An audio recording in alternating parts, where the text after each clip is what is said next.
One of the most influential ideas of the Gilded Age was laissez-faire. Now, laissez-faire is a French term which means let them do what they will. And proponents of this idea believed that a free market would naturally produce the best and most efficient solutions to economic and social problems.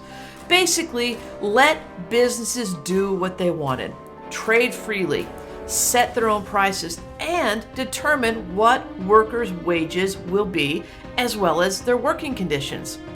Well, there was a contrary idea during this time that no, government should intervene and help solve the social problems that were rising up during this period. So as we go forward into the Gilded Age, we have a conflict developing between laissez-faire ideas and government intervention. And which direction should we go? Now, one of the byproducts of this debate is going to be labor unions.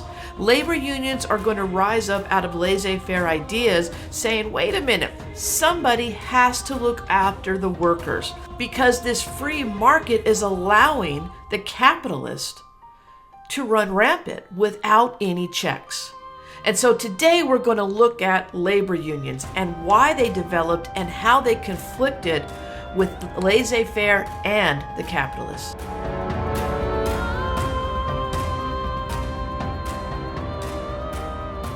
As I alluded to earlier, the government definitely had a pro-business stance during the Gilded Age, and labor unions are going to rise to contradict government's inability to regulate what was going on within the businesses. When we look at how businesses are run, there's three major factors of production that are necessary in order to make a product. Number one, you need land or natural resources. You need labor to actually do the physical work. And then finally, you need capital or money to invest or pay for all of these parts. Well, the debate that's going to rise up during the Gilded Age, and to a sense still exists today, is who owns the final product, meaning who should benefit the most from the product and the profit that's going to be created. Well, under capitalism, the capitalist will argue, I put up all the money. I own the means of production. I own the land, the building, everything like that. I'm the one who invested all the capital into creation of this product. So for that reason, I own all of the profit. The laborers are getting a wage for the work they do. That is their reward. My reward is the profit. Well, under socialism, the argument it is without the workers, production would never happen. And so because of that, they should get a share of the profit in addition to the wages that you're paying.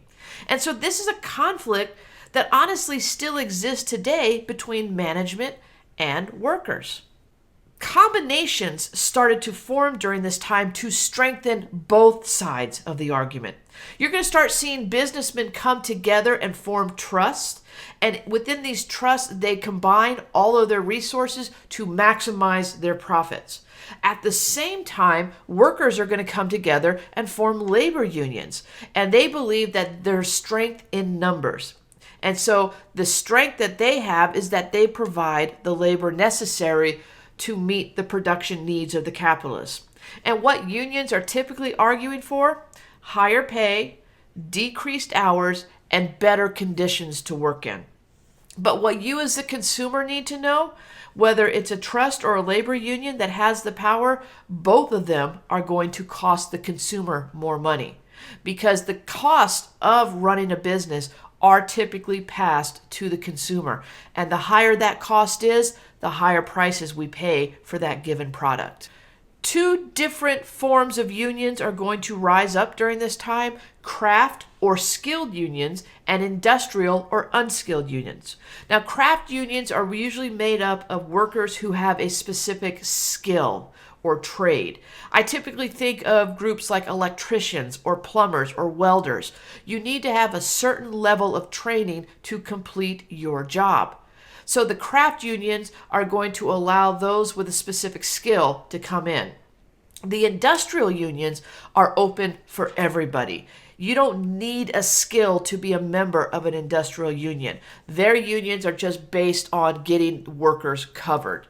And typically, they would allow anybody in, including women and minorities. Several major labor unions are going to be created during the Gilded Age. The very first one is the National Labor Union, created in 1866. This is the very first attempt to organize smaller unions throughout all of the states of the Union. At one point, they had over 600,000 members, but this was a skilled labor union, and they excluded certain people, specifically the Chinese. Now, the biggest things they were fighting for, higher wages and an 8-hour workday. The next union you should be familiar with is the Knights of Labor, which was created in 1869 by Terence Powderly. Powderly saw a union that would allow everyone to come in. All skill sets were welcome. Any worker, if you had a job, you could join the Knights of Labor. So you were skilled or unskilled laborers, women were welcome, and African Americans as well. This will become the #1 union in America for some time until the Haymarket riot, which I'll talk about here in just a minute. They fought for things like child labor, protecting children in the workplace, and they fought against trusts and monopolies. Finally, the American Federation of Labor is going to be created in 1886 by Samuel Gompers.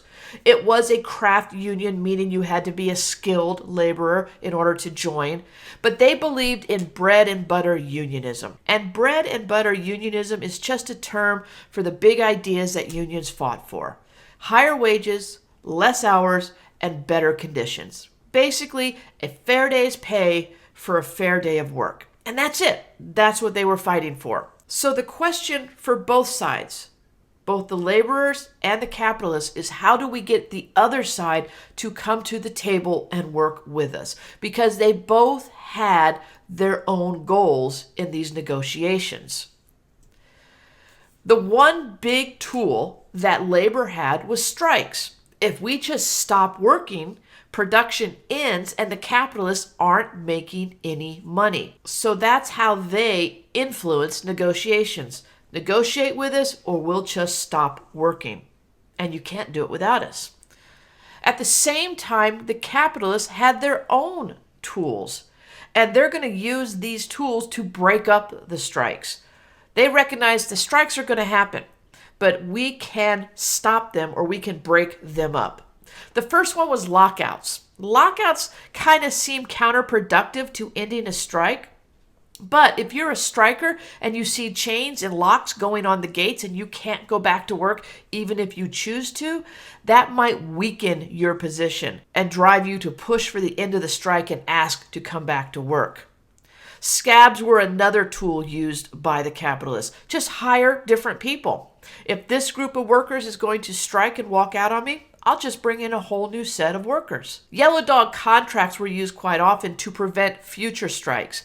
I will give you a job if you sign this contract promising you won't join a union. Blacklist, typically used by those trusts that were created when the capitalists started working together. A blacklist basically kept a record of everyone who was a member of the union. And if your name was on that list, it made it more difficult to get a job. And then if none of that would work, the Pinkertons were often hired. The Pinkertons were a private security group hired by capitalists either to enforce lockouts or to break up strikes. So these were the tools used by both sides to attempt to drive the other side to the negotiation table. But strikes did happen. In fact, if you look at this map right here, all the pink represents strikes that occurred throughout the United States during the Gilded Age. Now, there's some strikes you need to be familiar with, and that's what I want to focus on now. Probably the first one is the Great Railroad Strike of 1877. Now, what happened during this time was the B&O Railroad cut the wages of their employees. And the employees are going to go on strike, fighting for higher wages.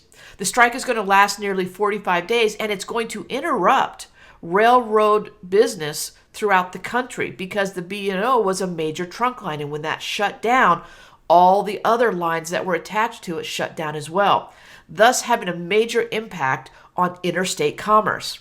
Because of that, Rutherford B. Hayes, president at the time, is going to call in the federal troops to end the strike and force the workers back to work.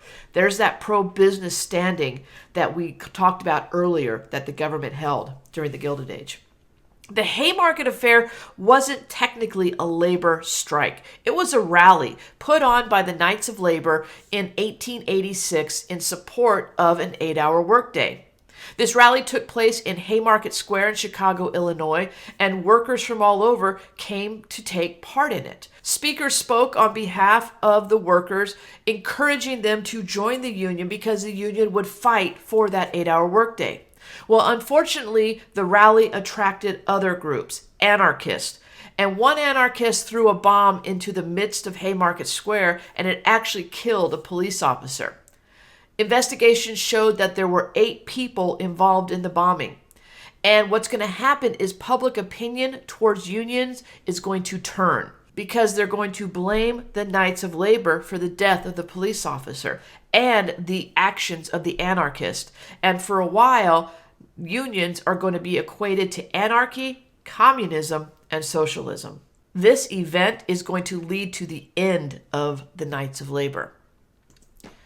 2 others is going to be the Homestead Strike and the Pullman Strike. Now, the Homestead Strike is going to take place at a Carnegie steel mill in Homestead, Pennsylvania. Henry Clay Frick is the manager of this specific factory. When the workers go on strike looking for better wages and better working conditions, he is going to use the Pinkertons to lock out the strikers. He's going to attempt to hire scabs to come in. Well, tensions are going to rise, and there is actually a battle that ensues between the strikers and the Pinkertons. And in the end, 16 people will be killed and 23 wounded. And what's going to happen is the governor of Pennsylvania is going to have to send in the state militia to break up the strike, regain order before the plant is able to reopen. Finally, the Pullman Strike of 1894 is going to be another strike involving the railroad, and it's also going to introduce us to one of the socialist leaders of our country. The Pullman Car Company created those nice luxury traveling cars for the railroad. And the workers who worked for the Pullman Company actually lived in the Pullman town. And as residents of the Pullman town, their rent and their expenses were withdrawn from their normal paycheck. In 1893, an economic panic hit the country, and as a result, the Pullman Car Company reduced the wages of their employees. But they didn't reduce their rent nor their monthly living expenses. So they were not only getting paid less, more money was going to cover their expenses. So the employees of the Pullman Car Company are going to go on strike, seeking higher wages. The leader of the strike is Eugene Debs.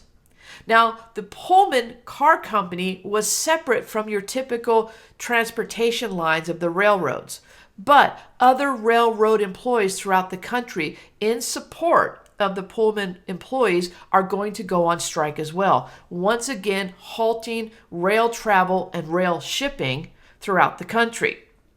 The federal government, because of the Interstate Commerce Clause and because the mail was transported on those trains, is going to order the workers to go back to work.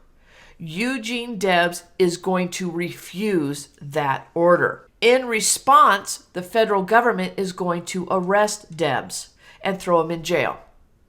During his time in jail, he's going to pick up a little light reading, specifically the Communist Manifesto by Karl Marx. And he will adopt the idea of socialism, and he will become a leading socialist to the point where he will actually run for president later as the socialist candidate. He is also going to embrace the idea of industrial unionism, a union that welcomes all workers into its fold. And so he is going to form the IWW, the Industrial Workers of the World. Now, he will sue the United States for false arrest, yet the Supreme Court will uphold his arrest, saying that his actions interfered with interstate commerce. the Postal Service, and basically the general welfare of the United States because train travel had halted. So that's kind of a quick overview of labor unions in our country. Not by any means everything you need to know, but hopefully it gives you a good point to start to delve in a little deeper into the rise of labor unions and the effect they had on business during the Gilded Age. Remember, the labor unions were created to challenge this pro-business era that existed during the Gilded Age. And a lot of the issues that they fight for are actually going to become reality as we move into the progressive era. Hopefully you got a little bit more information about labor unions. You can always go back and watch again. But until next time, thanks for watching. Bye-bye.